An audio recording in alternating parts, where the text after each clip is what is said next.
ये जो पूजा है वो पूरी तरीके से स्टार्ट होने वाली है। सारी प्रिपरेशन हो गई है, दिया जल गया है और अगरबत्तियाँ भी जला दी गई है। हाँ तो मम्मी समझाइए क्यों रखा है आपने ये फास्ट? एक अपने बच्चे के लिए लड़के का व्रत होता है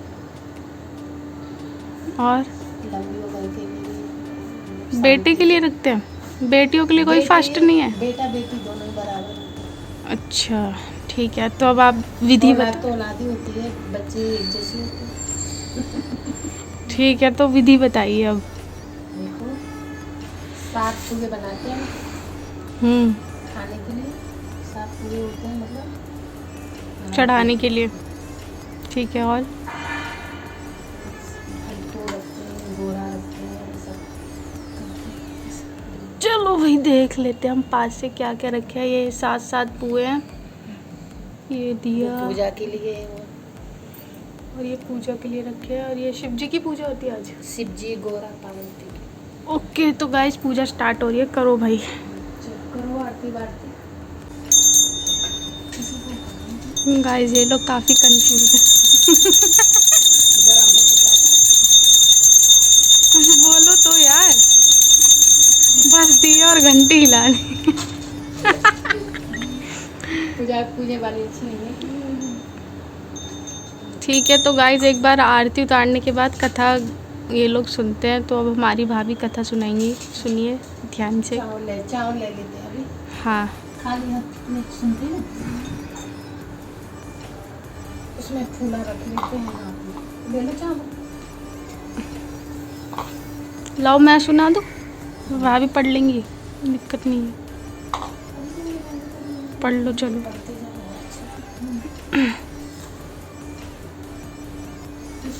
मीरा के अनुसार प्राचीन काल में नहुष अयोध्यापुरी का प्रतापजी राजा था। उसकी पत्नी का नाम चंद्रमुखी था। उसके राज्य में ही विष्णुदत्त नामक एक ब्राह्मण रहता था, जिसकी पत्नी का नाम रूपवती था। रानी चंद्रमुखी और रूपवती में परस्पर घनिष्ठ प्रेम था। एक दिन वे दोनों सरयू में स्नान करने गईं, जहाँ अन्य स्त्रियां भी स्नान कर रही थीं। उन स्त्रियों ने वहीं पार्वती शिव की प्रतिमा बनाकर विधि पूर्वक उनका पूजन किया। तब रानी चंद्रमुखी और रूपवती द्वारा उन स्त्रियों से पूजन का नाम तथा विधि के बारे में पूछने पर एक स्त्री ने बताते हुए कहा कि यह संतान देने वाला व्रत है। इस व्रत के बारे में सुनकर रानी चंद्रमुखी और रूपवती ने भी इस व्रत को जीवन पर्यंत करने का संकल्प किया और शिवजी के नाम का डोरा बांध लिया। लेकिन घर पहुंचने पर वे अपने संकल्प को भूल गईं, जिसके कारण मृत्यु के पश्चात रानी वानरी और रानी मुर्गी का योनि में पैदा हुई। कालांतर में दोनों पशु योनि छोड़कर पुनः मनुष्य योनि में आई। चंद्रमुखी मथुरा के राजा पृथ्वीनाथ की रानी बनी और रूपवती ने फिर एक ब्राह्मण के घर जन्म लिया। इस जन्म में ईश्वरी नाम से रानी और भूषणा नाम से ब्राह्मणी जानी गई। राजपुरोहित अग्निमुखी के साथ भूषण का विवाह हुआ। उन दोनों में इस जन्म में भी बड़ा प्रेम हो गया।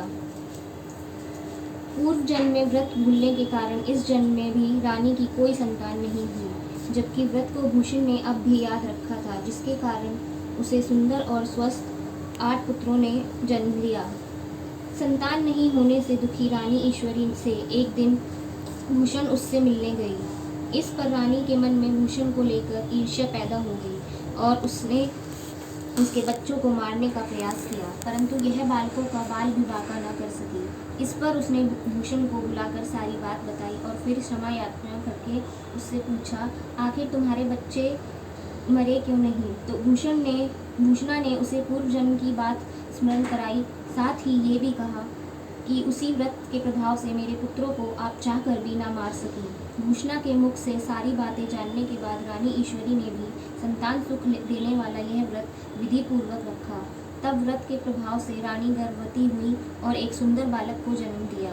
उसी समय से यह व्रत पुत्र प्राप्ति के साथ ही संतान की रक्षा के लिए प्रचलित है। तो गाइस इसी तरीके से हमारी कथा पूरी हो जाती है। और भी तो दिन हो, तो अब हमने कथा सुन ली है। हाँ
बुक है इसमें, अरे उसके अंदर बुक है।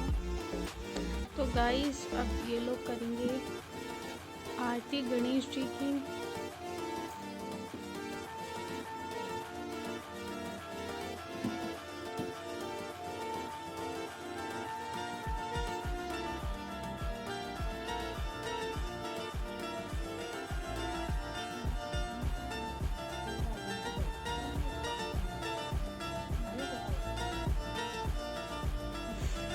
अब आरती करी जाएगी गणेश जी की। करिए। जय गणेश देवा, माता जगीपति पिता महादेवा। भोग लगे संत करे सेवा, हार चढ़े फूल चढ़े और चढ़े मेवा।